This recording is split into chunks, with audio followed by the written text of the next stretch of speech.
Hey and welcome back. In this lesson, we're going to start setting up our lighting to match our 3D lighting to the real world lighting in our scene.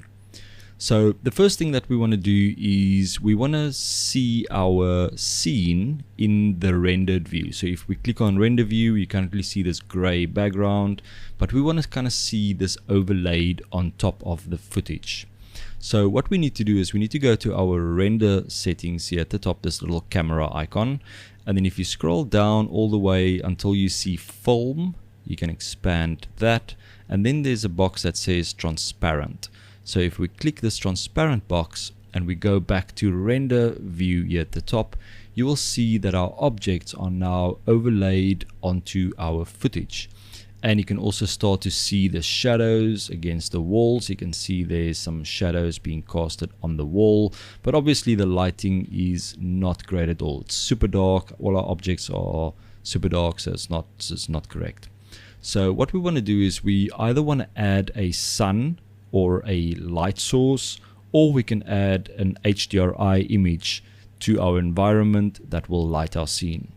So if you look at the lighting in the scene, you will notice that it's kind of soft lighting. It's very overcast. It's not really super direct sunlight. And that's what we want to try and match. You want to try and match first of all, the brightness of the light source. And second of all, you want to match the direction of sunlight so that the shadows are going in the correct direction, basically.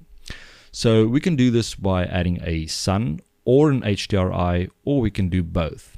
The only problem when doing both an HDRI and a sun, then you will have two shadows or two shadow directions to worry about. So it kind of gets a bit complicated. So we're just going to either use a sun or an HDRI. I'll show you both ways. So what we can do is we can create a sun. So just press Shift A and then go to light and add a sun. It's going to add a sun in the middle of your scene. We can just move it up. So press GZ to move it up. And now you can use this little yellow dot to change the direction of your sun. And you can see the shadows of my objects are following that direction. So now if we look through the camera, you can kind of adjust it like this. And you can see our shadows are being adjusted. And if we look at our scene, we can see the sun is, let me just disable the sun so we don't see those. You can see the shadows of our building is going this way. So we can see, or we know that the sun is kind of there at the back, shining from that side to the kind of backlighting on the back of the building, if that makes sense. So let's bring in our sun again. And if we go into the 3D scene, we can try and match this to have our shadows of the objects kind of going forward. Maybe, and you can also change how long they are. If it's kind of straight down, they're very short. If you pull the sun this way, you can see the shadows are getting longer. So now you can see we're trying to kind of match it like that. Another way is to rotate the sun. So with the sun selected, you can simply just go to this object or object properties and just change the Z rotation to kind of do it like that. So yeah, just rotate the sun until you are kind of happy with the direction of your shadows. You can also start to see our zombie shadow coming through there.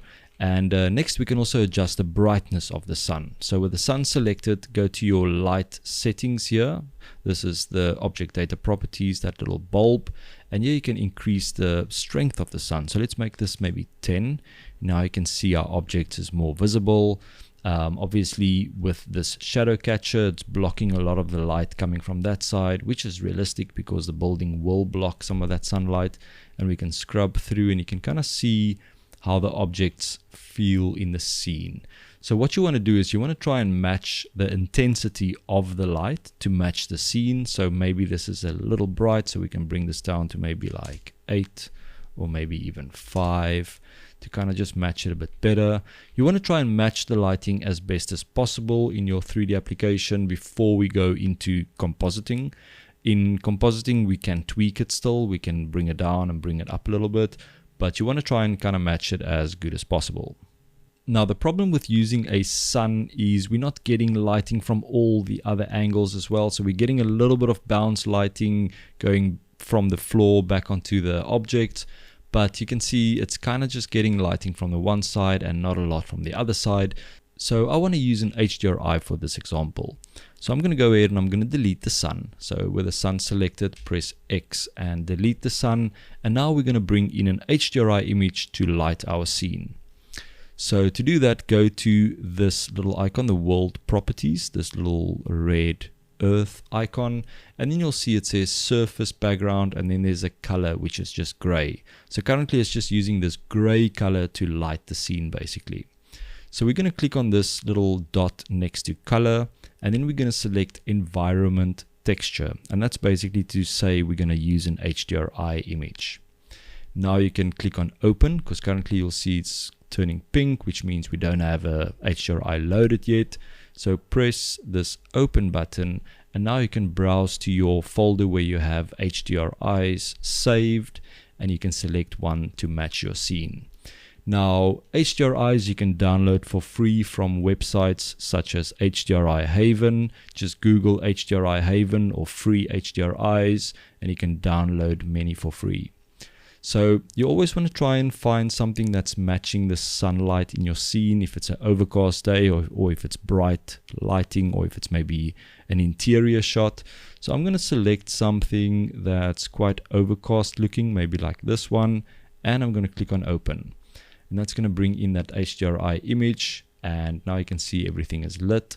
So obviously this is way too bright, so we can adjust the strength of this HDRI here on the side. So just kind of, if you bring this down to 0, everything will be black. If you bring it up to 1, everything will be bright. So I'm going to bring this down to about 0.5 for now, see how that feels. And what we can also do is we can rotate that HDRI so that the shadows, or that the sun, is in the correct position basically. So to do that, we're going to go over to the shading tab right here at the top. And then in this shading tab, switch over to render view, this little icon here at the top. And we want to look through our camera. And now here at the bottom where it says object, we're going to change this to world so we can see our HDRI that we've loaded here. That's the strength. So this is the same parameter that we changed here.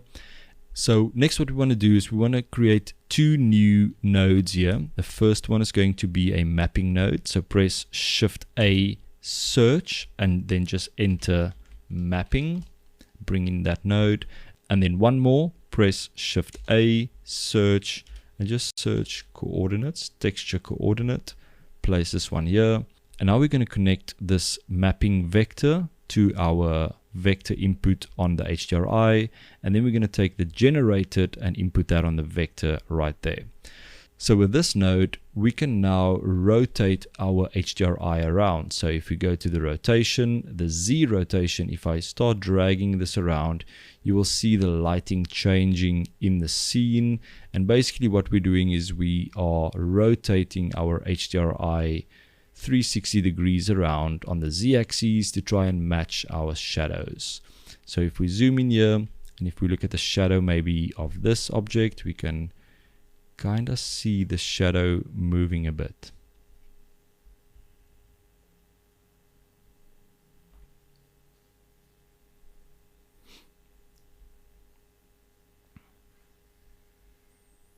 So we want to try and get the shadow to be on this side of the object, like that. And if you get a shadow that's too harsh, then you need to select a different HDRI with a sun that's not as bright. So that's why it's important to select an HDRI that's kind of matching your scene. So let's just have a look at these objects here. Our character, that's looking pretty cool. These ones, you can see the shadows on this side, it's kind of falling this way. The same with our barrels, we get some nice shadows against the wall, but we're also getting shadows coming this way. And then the same with the well, you can see there's some shadows on this side as well. They're not very strong, so I'm maybe a little bit worried that we don't have enough shadows, but I think this might work. as I said before, you can add a sun as well. So I can now go in and I can add that sun back in again. Let's move it up and maybe let's just drag it around. Now you'll see you'll have another shadow to kind of worry about, but sometimes this is kind of the way to do it. So you just want to kind of match the direction of those shadows. If you look at the zombie, you can clearly see the shadows going this way, which is great. So don't worry too much about the sharpness of the shadow if you are using a sun. We are going to look at how to soften that soon. But yeah, for now, just kind of get the brightness right of your objects by changing the brightness of either the sun or changing the brightness of your HDRI. So you can go into this shading option or shading tab here, go to the world settings, and then just you can play with the strength of the HDRI here. And you can also play with the direction of the HDRI right here. And then once you are happy, go ahead and save your project, and I will see you in the next lesson.